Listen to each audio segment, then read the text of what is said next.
Why I love young Sherlock Holmes. Hello and welcome to another video. This week I want to talk to you about one of my favourite movies and sort of a Christmas movie as well, as befitting the season.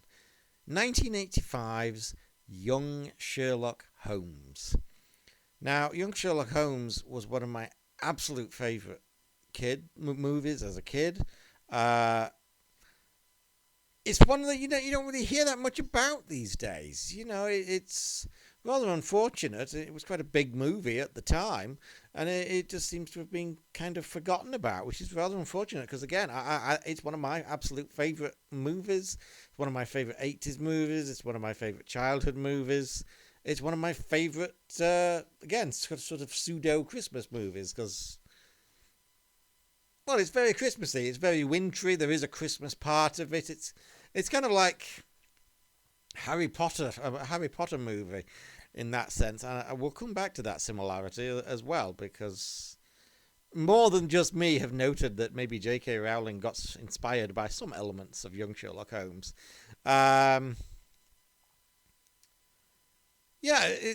But obviously, as the title suggests, it's about a young Sherlock Holmes. It's basically, it's basically Holmes as a young man, as a teenager in boarding school in Victorian London.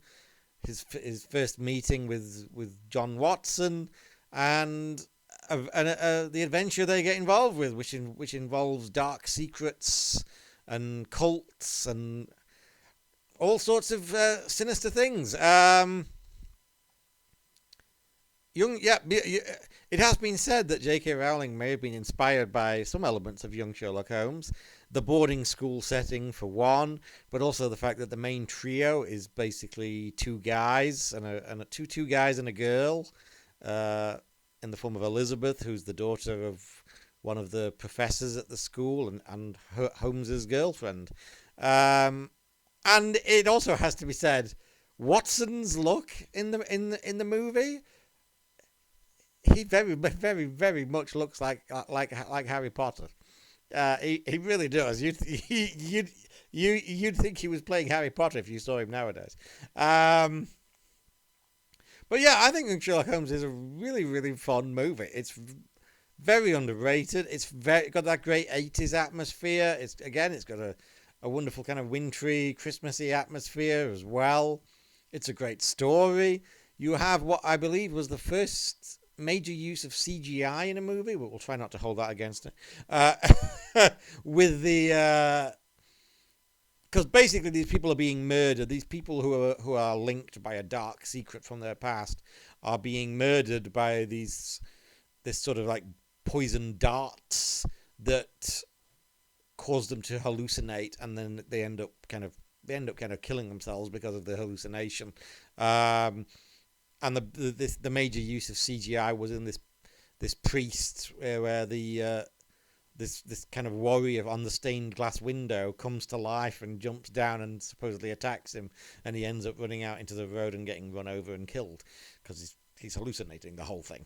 But that was like the first major use of CGI, and those are like the hallucinations are where some of the more kind of fantastical effects come in, because otherwise the story is not, it's not supernatural or anything.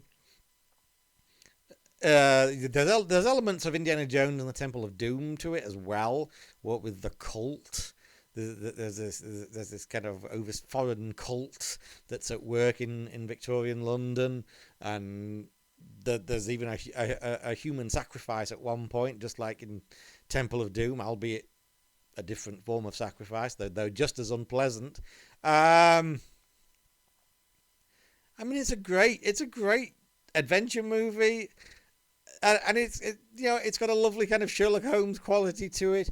I know that some Sherlock Holmes fans moaned because Holmes didn't meet Watson at that age. It's like, who cares?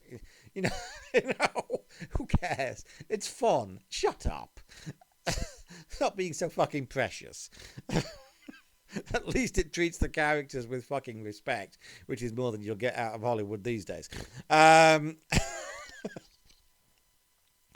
yeah, I waited for I haven't seen Young Sherlock Holmes for quite a while. It might even be coming on 10 years at this point. I am planning to watch it again. Uh, it was just one of those that I probably kind of overwatched a little, like so many other 80s movies, because I just loved it so much. This was one I saw as a kid. I had it on VHS. I got the DVD as soon as it was available. It took years for it to come on Blu-ray. Bloody donkeys years to get it on Blu-ray. I ended up getting an overseas release Blu-ray, which is very nice.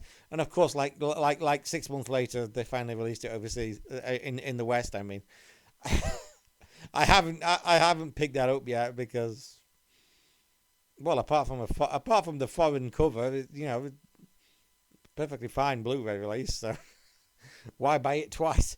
But it's just so typical that. But yeah, it's a shame because again, even on the Blu-ray release, it's just kind of a bare bones release. There's no extras or anything like that.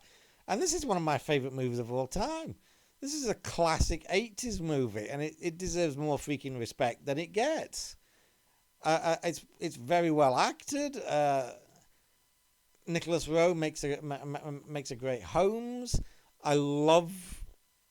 Well, I can't remember the actor's name. I love the guy who plays Watson. I think he does a great job. He's so endearing and so likable. Sophie Ward is beautiful.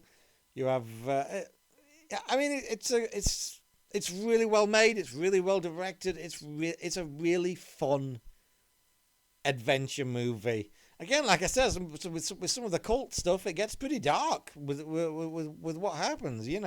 Like a lot of 80s movies. Even though it's like a family adventure movie, it doesn't pull its punches. When they want to be nasty, they're nasty. That's what we liked about 80s movies. They were cool and edgy, even when they were a family adventure movie. Happy days. No, we weren't quite so nannied as we are these days. Where was I? But yeah, I adore this movie. I encourage anybody who hasn't seen it to watch it. It is a great 80s adventure movie. Well up there, in my opinion, certainly with the Indiana Jones sequels. Actually, I'd say I prefer Young Sherlock Holmes to Temple of Doom or Last Crusade. It's well up there with the Back to the Futures and the Gremlins and all those sorts of movies. It deserves its place in that pantheon of classics because, in my opinion, it ranks alongside them, head held high, and that's why I love Young Sherlock Holmes.